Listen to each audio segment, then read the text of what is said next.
Porque alguns países estão tentando banir o TikTok. Em 2020, quando Trump declarou que pretendia banir o TikTok dos Estados Unidos, muita gente criticou e ridicularizou o então presidente americano.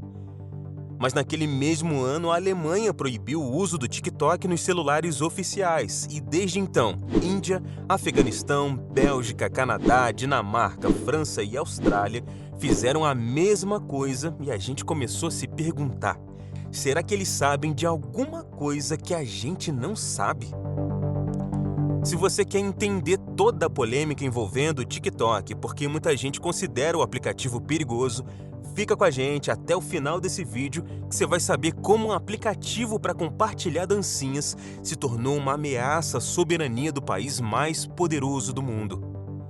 TikTok, o início.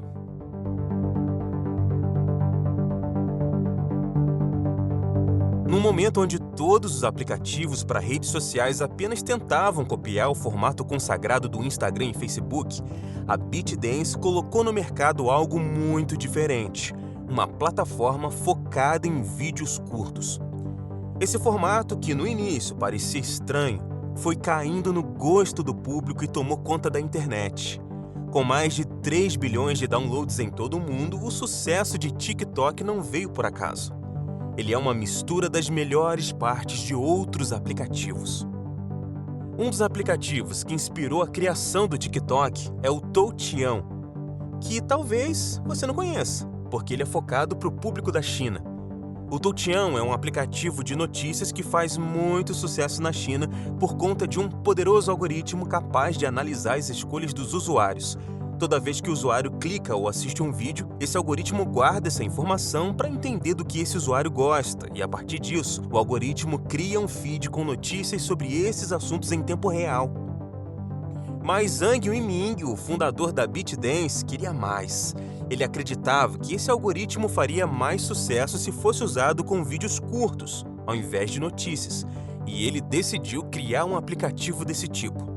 Assim, com um time de apenas 8 pessoas, a ByteDance desenvolveu o Douyin, que muita gente chama de o TikTok da China. Lançado em 2016, o aplicativo foi um grande sucesso. Em apenas 200 dias, o Douyin já tinha mais de 100 milhões de usuários assistindo mais de 1 bilhão de vídeos por dia. O sucesso do Douyin aumentou ainda mais as ambições de Zhang Yiming e ele começou a pensar na expansão internacional do Douyin da ByteDance. Apesar de ter se formado em engenharia de softwares, ao longo de sua carreira, Yiming foi se revelando um competente homem de negócios capaz de pensar de forma estratégica. E essa habilidade foi fundamental para o sucesso do próximo aplicativo da ByteDance. Primeiramente, a ByteDance sabia que existia uma diferença cultural entre a China e o resto do mundo. Então, ao invés de apenas traduzir o Douyin, a empresa decidiu criar uma nova versão para o Ocidente. Pensando em como entrar rapidamente no mercado internacional, em 2017 a empresa comprou um aplicativo chamado Musical.ly, que era focado em compartilhamento de vídeos de dublagens e que já tinha mais de 200 milhões de usuários no mundo. Em 2018, o Musical.ly passou a se chamar TikTok e assim começava a história do app queridinho da geração Z. E o TikTok foi lançado apenas para o mercado internacional, já que a China já tinha sua versão do aplicativo, o Douyin. Mas comprar uma plataforma que já tinha usuários não foi a única estratégia da ByteDance, muito pelo contrário. Yiming e seu time sabiam que o sucesso do aplicativo dependia de 2 fatores principais: um grande número de usuários e, claro, conteúdo. Com a experiência que já tinham nesse mercado, a ByteDance sabia que as 2 coisas estavam interligadas e trabalhou muito para oferecer ferramentas de edição de vídeos simples e acessíveis para que qualquer pessoa pudesse ser um criador de conteúdo.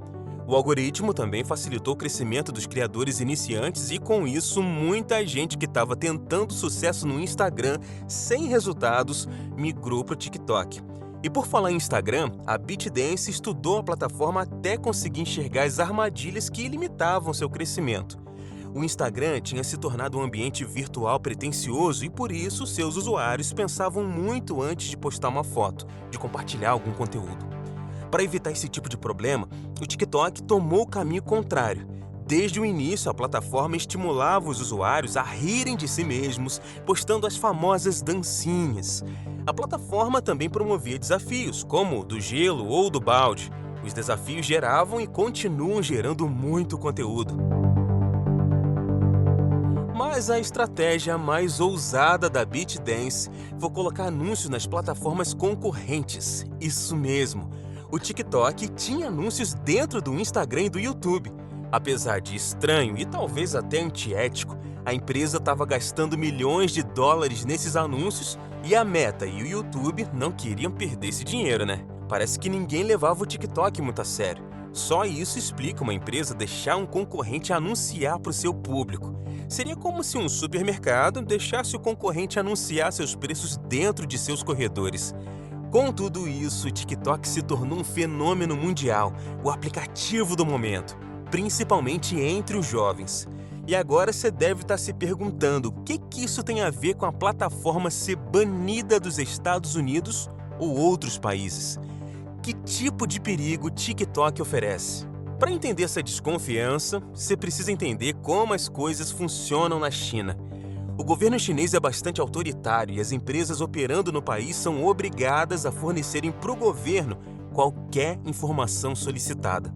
Isso significa que se o governo chinês resolver que quer acesso aos dados de seus usuários, a ByteDance não tem escolha, ela é obrigada a ceder. Assim como outros aplicativos, o TikTok tem acesso a dados dos usuários como e-mail, navegação, lista de contatos, calendário, agenda, enfim. Quando falamos de cidadãos comuns, o acesso a esses dados não oferece nenhum perigo. Mas, quando se trata de um funcionário de alto escalão ou um político importante, essas informações precisam ser confidenciais. E é por isso que os governos no mundo inteiro estão proibindo funcionários públicos e políticos de usarem o aplicativo. Além disso, o entretenimento sempre foi uma das principais armas que os Estados Unidos usaram para dominar o mundo. O cinema americano, por exemplo, sempre foi usado para controlar narrativas. E quem controla a narrativa, controla a maneira como as pessoas veem o mundo. E de repente, o principal concorrente comercial americano detém um meio de criar tendências e narrativas. Muito perigoso isso. Muito perigoso isso. Muito perigoso. O presidente Joe Biden chegou a sugerir que o aplicativo deve ser comprado por uma agência americana. Tudo isso se transformou numa crise política que a ByteDance tenta superar. Shou Chew, o CEO do TikTok, foi convidado a testemunhar no Congresso americano. Ele aceitou e me parece que saiu tudo muito bem. A ByteDance e seu CEO sabem muito bem que, por causa da primeira emenda da Constituição americana, os políticos não têm poder para banir o aplicativo ou impedir os americanos de usá-lo. O verdadeiro perigo para o TikTok é a campanha de ódio que os políticos promovem contra o aplicativo. Por isso, o testemunho de Shou Chew no Congresso foi tão importante. Ao contrário do que os políticos gostariam, o testemunho só serviu para tornar o TikTok ainda mais popular entre os jovens. E não é para menos, enquanto o CEO respondia as perguntas com calma e precisão, os políticos americanos falavam coisas absurdas e pareciam nem saber do que estavam falando.